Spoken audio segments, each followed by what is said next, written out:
Station, this is Houston. Are you ready for the event? Hello, Houston. We're ready for the event. JSCPAO, this is Mission Control Houston. Please call station for a voice check. Station, this is JSCPAO. How do you hear me? JSCPAO, loud and clear. Welcome to the space station. Thank you. Great. Well, welcome and good morning from Houston, and thank you all for joining us today. We have many questions already in the queue for our crew. As a reminder for our media on the phone bridge, please press *1 if you have a question and *2 to withdraw your question if it gets answered. All right, let's jump in. We will start with Michael Sheets from CNBC. Hi, guys. Thanks for taking the questions, and I hope you can hear me pretty well up there. I'm curious to hear a little bit more about your experience testing out Crew Dragon in the interim time you've been up there, as well as if you guys feel like you're ready to come back now, given the amount of time it's been already. But whether or not this experience is one that you'd rather be sticking up there or coming back down to test out the splashdown. Thanks.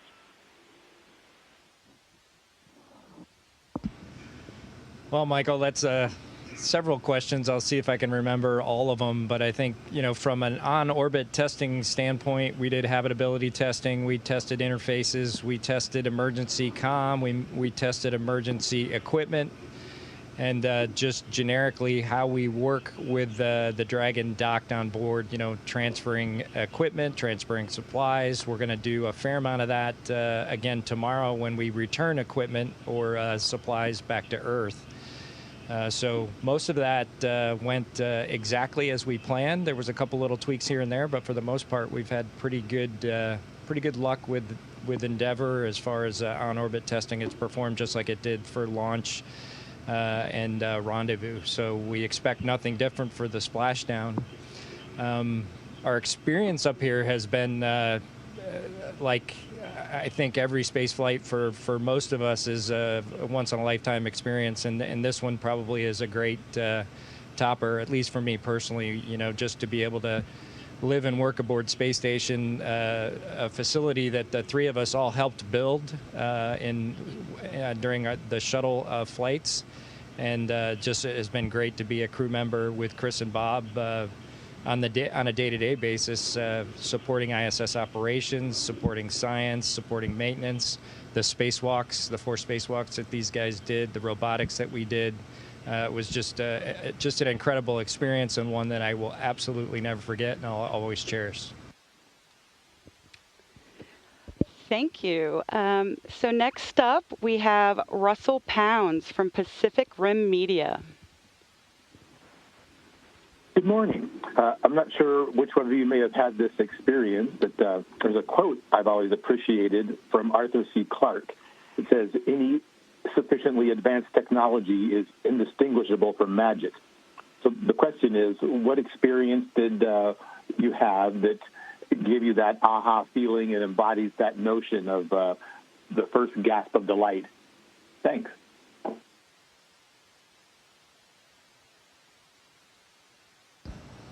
It's an interesting question, I think, to really put something out there as so advanced technologically that we would really have to describe it as magic in the way that it works. I think for all three of us, I'm personally from the Show Me State in Missouri, so if something like that was to happen to me and I was baffled by it, we wouldn't be scientists and engineers if we didn't strive to understand what it was. And so there's that initial moment of wonder when you see something that you don't quite understand, and then we strive to understand it. I think that's really our calling as folks that seek out and continue to try to find the answers to unknown questions. Anything that we found like that, we would pound flat until we did understand it. Those sorts of situations probably for us happen mostly when it comes to things that don't go exactly right. We think we fully understand something and it doesn't proceed the way that we expected it to. We have a failure in a piece of equipment or in an operation, and it's a failure of the imagination. and then we strive to take it apart bit by bit. I think every space program has had its share of those sorts of events that we had to really dig down and try to understand what we didn't understand, and make sure we had a handle on it before we continued with operations. I think probably the three of us, at least from a technological perspective, don't believe in magic. Thanks, Bob. So now we have Chris Davenport from the Washington Post. Hey guys, hope you're well. Quick question. So obviously it's the first water landing since 1975. I was curious if you have spoken to any of the Apollo astronauts about that and what advice they may have given you. And then also, I wonder if you could talk a little bit of your training and how much of it was dedicated to a splashdown, just given the differences from a shuttle landing. Thanks. Hey, good morning, Chris. We didn't talk specifically with Apollo astronauts, but I remember specifically when I was still, before I was even assigned to this flight, working at flight operations, reading the after-action reports from the Skylab astronauts, which was a little bit more applicable in that those flights were a little bit longer. And, you know, the water landing portion of it is pretty challenging from a physiological standpoint, just after coming back from being in microgravity for on the order of 1 to 2 months. I think the longest Skylab mission was close to 3 months, which is very similar to what Bob and I are doing.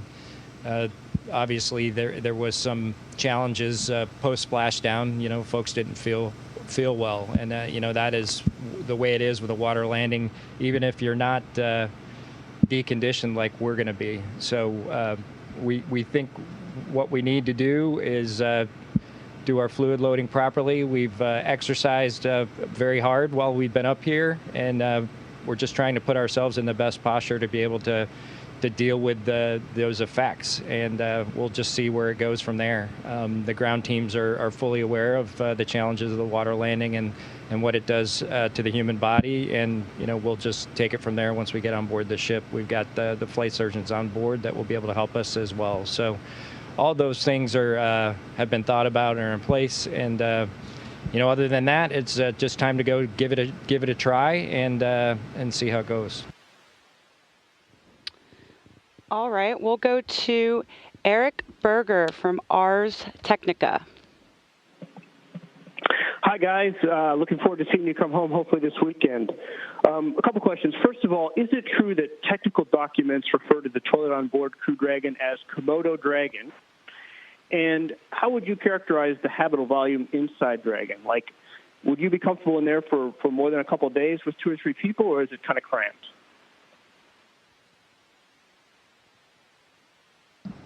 Well, Eric, good to talk to you. I think we're not familiar with that Komodo Dragon reference for our on-orbit procedures, so that's not what we call it. The only other name other than Crew Dragon we've used is Endeavor, and we really appreciate the SpaceX guys allowing us or being comfortable with us putting a moniker on board their ship. It's something that we really cherish the opportunity to do.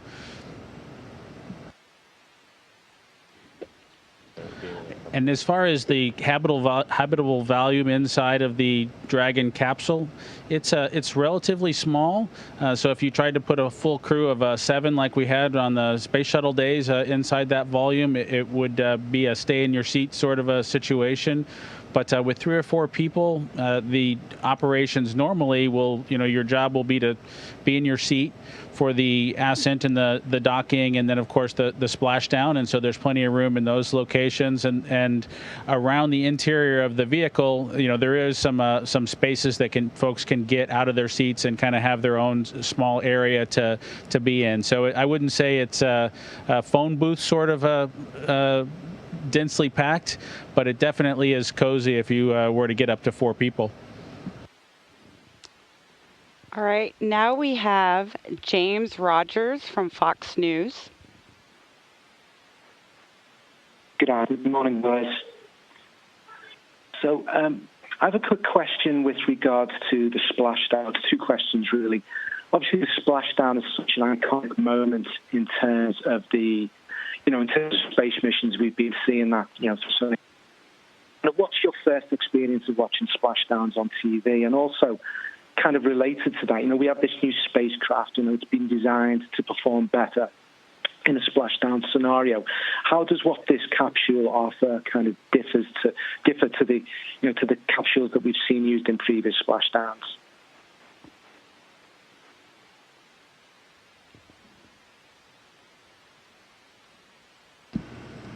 Okay. Yeah, we had a hard time understanding the question, but I think just in relation to splashdown, as far as what we would experience, is that what you were asking? Yeah, and also just in terms of kind of how does this capsule differ in terms of the prior capsules that we used in splashdown scenarios? I know a lot of design attention's been paid to that. So how is it different? How is it better?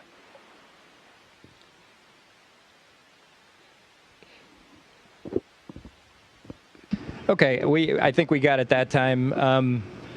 Yeah, the recovery of Dragon after splashdown is that there'll be a couple of what we call fast boats will come up to the capsule at that point and make sure everything is safe on the outside of the capsule for it to be hoisted on board the recovery ship.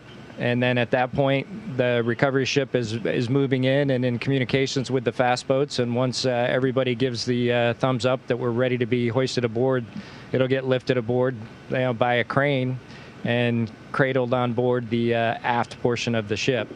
And then at that point, once it's secure on the back deck of the ship, then they can open the hatch and it'll be time for us to get out. Hopefully that answered your question. Thank you, Doug. So next up, we have David Curley with Discovery Channel. Dragon crew, thank you, and commander of the station, thank you for taking the questions. Everybody knows there are parts of flight that are extreme. It is reentry.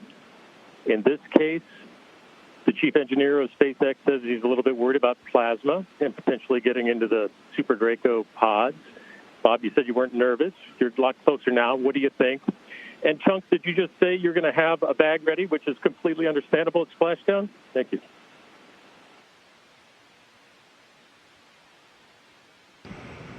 Well, Howdy, I think, as we get closer, I think we really focus more and more on our preparations to be ready for the splashdown activities. We spent the day today working through the onboard training that will refamiliarize us with the splashdown activities, what our responsibilities will be, the things that we'll monitor. And I know that the SpaceX team, the chief engineer there, and of course the NASA team are all looking closely at all the things that could possibly that they wish they had more information on, or that they feel the most uncertain about, and they share those with us on a routine basis. We got an update on the flight readiness review activities, and I know that the chief engineer's job is to make that list of things that are areas of concern, and then kind of balance that risk with what they currently know and with going forward. And that information's all been shared with us. And splashdown is closer than it was the last time we were asked questions about it, but I still don't feel nervous about it. And really, we're focused on the things that we'll need to do to be as safe as possible as we come back. And it does take a little bit of time, so I'll answer for Doug and say that we'll both have the appropriate hardware ready should we start feeling a little bit sick on board while we're in the vehicle after splashdown.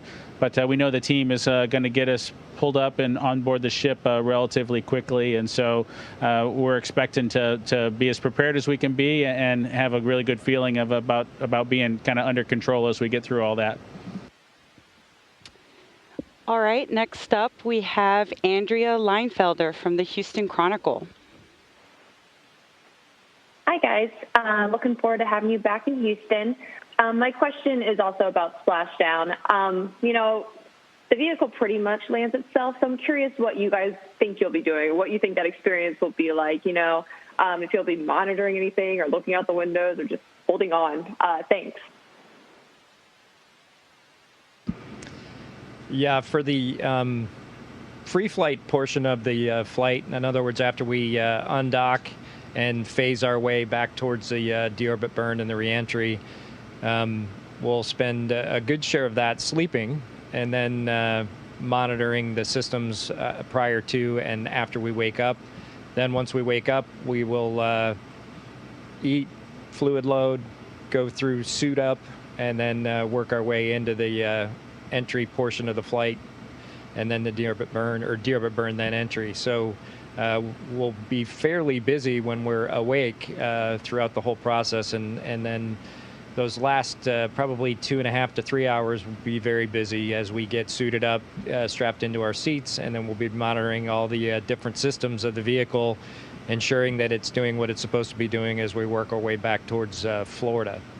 And then it carries on all the way down through splashdown. There are very key milestones that we have to go through that have to happen in sequence and in order and on time in order for everything to go the way it's supposed to. And if not, we along with Mission Control out in Hawthorne, California, the SpaceX Mission Control will be there to assist or to intervene if they need to do as well. So it will be very busy. There won't be a lot of looking out the window, certainly at that point.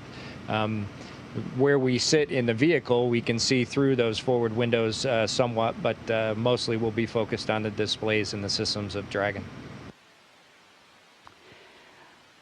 We'll go to Gio Benitez from ABC News. Bob, Doug, Chris, great to speak with you again and see that you're doing well. I have two quick questions. The first, we're all looking at that forecast. Are you at all concerned that this storm may be too close for comfort? And the second one, Bob, we hear your wife, Megan, she's going to be going up this spring. This is going to be her first Dragon flight. What tips do you have for her?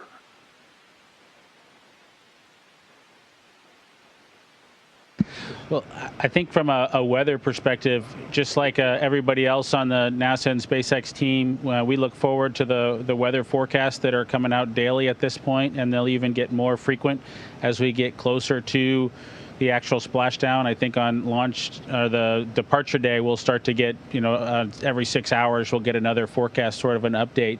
So we're watching those closely, mostly to maintain awareness and see the trends and understand what the timeline would be if our recovery out of the water, for example, was delayed a little bit. But we have confidence that the teams on the ground are of course, watching that much more closely than we are, and we won't leave the space station without some good landing opportunities in front of us, good splashdown weather in front of us. And so they're keeping us informed, but the lion's share of that work happens on their end. We don't control the weather, and we know we can stay up here longer. There's more chow, and I know the space station program's got more work that we can do for those the PIs and other folks that have sent science up here to the space station. As far as my wife goes, she's super excited and to be assigned to a SpaceX mission right on the SpaceX capsule up here to the International Space Station. And of course, I'll have a lot of tips for her. A lot of them will be about how life on space station goes. I think that's been the thing that's been more unique rather than the capsule itself. I think that's probably where I'll have the most to share with her. But I'll definitely have some advice about living inside of Dragon and where best to pack all your personal items so that you can get to them conveniently.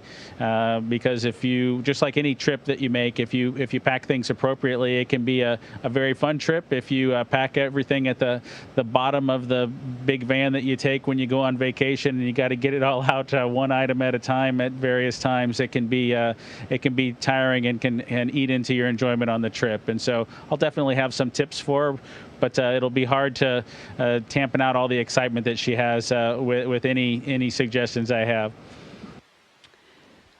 All right, now we have Joey Roulette from Reuters. For doing this, what about the process of returning do you and the SpaceX team wish you had more information on? And earlier it was said that you'll have the appropriate hardware ready in case you guys get sick. Is that something as simple as a paper bag, or does Crew Dragon have, or the flight suits, do they have some kind of actual hardware for anticipating sickness? Thanks.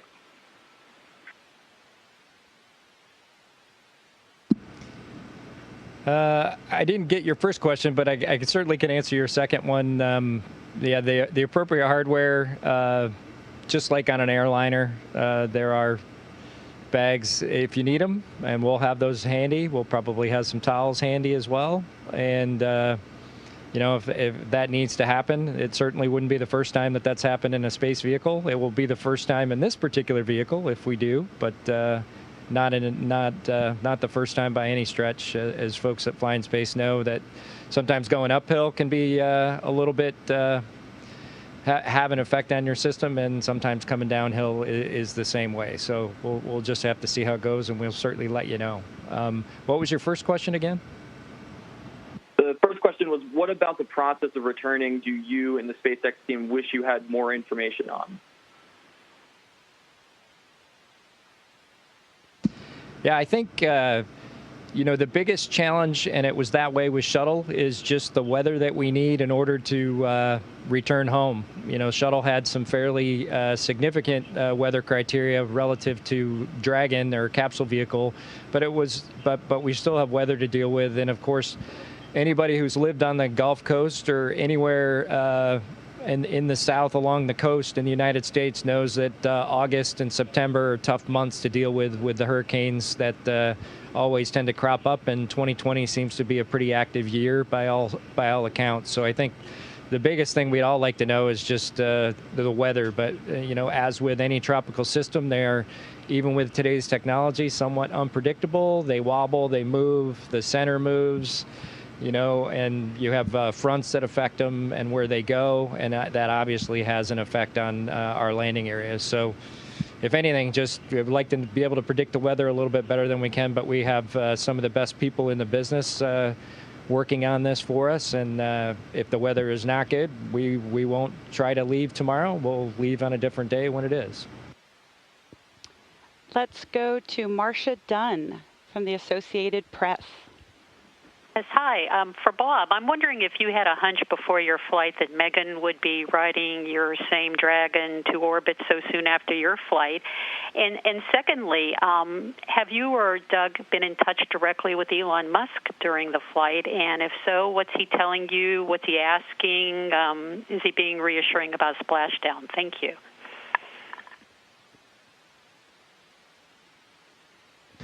Of course, I think, Marcia, we all have inklings or hints that things might be in work as we go forward. But as anyone will tell you who's been a part of the flight assignment process before, I know Chris and I have both assigned people to that role, and really the decisions are kind of made and final really towards the very end of it. And so while there are hints of what might happen in the future, we don't count our chickens until they're hatched, so to speak, with respect to flight assignments. So while I had a hint, we always wait for the final data before we go forward with it. As far as Elon goes, we did spend some time with him pre-launch. And of course, with the Demo 1 mission, we were able to spend some time with him as well.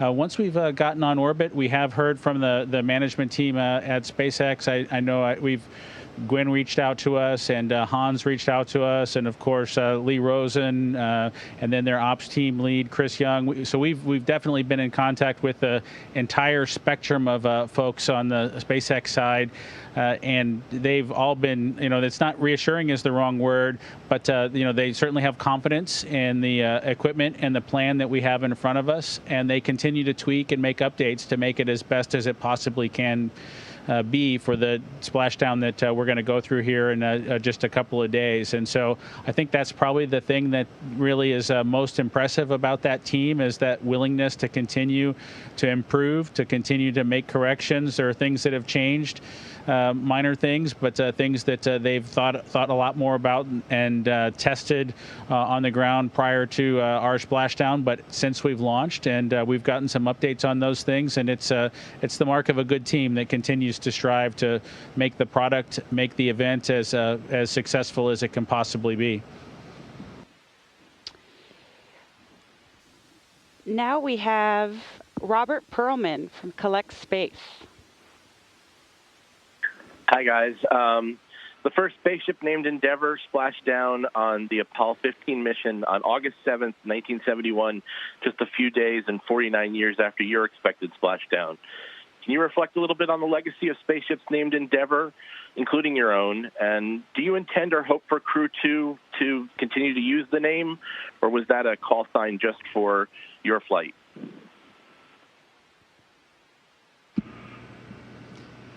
Well, the name Endeavour that we used was specifically just for this vehicle. It was kind of a tradition where the Soyuz crews named their vehicles, and Apollo crews, Gemini crews, Mercury crews named their vehicles, and a lot of folks thought that it would be a good tradition to continue. So that's what we did, and it was probably a little more personal for Bob and I, since our first flights, along with Chris, also. Was on Endeavour, Shuttle Endeavour, and that's kind of where it started with us, and we just thought that was appropriate. But it's neat that it has a legacy that goes all the way back to Apollo, and honestly, I didn't realize the significance as far as how close it was to splashdown as what hopefully we'll be doing here in a couple days. So that's kind of also just kind of icing on the cake, I think. But we really thought that name was the name to use, and it really means a lot personally to Bob and I. And as Bob said before, we really appreciate SpaceX affording us that opportunity to name our capsule Endeavour. And we have time for one, maybe two more questions. So let's go with Lauren Grush from The Verge. Hi, thank you so much for taking my question. When Scott Kelly returned from his trip in space, he said he was looking forward to throwing himself in his pool when he got home. I know your mission has been much shorter than his, but anything in particular y'all are looking forward to when you get on the ground? Thanks.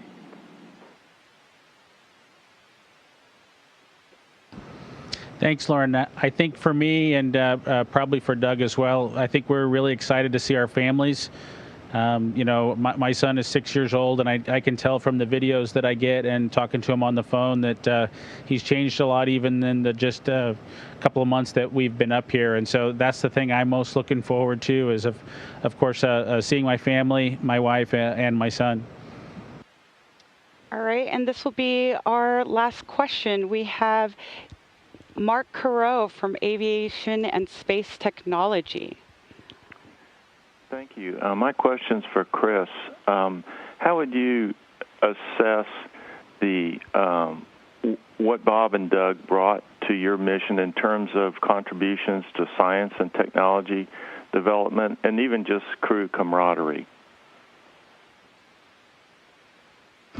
Yeah, hi, Mark. It's a simple math equation. There was one, and then there were three. So we effectively tripled our ability to get work done.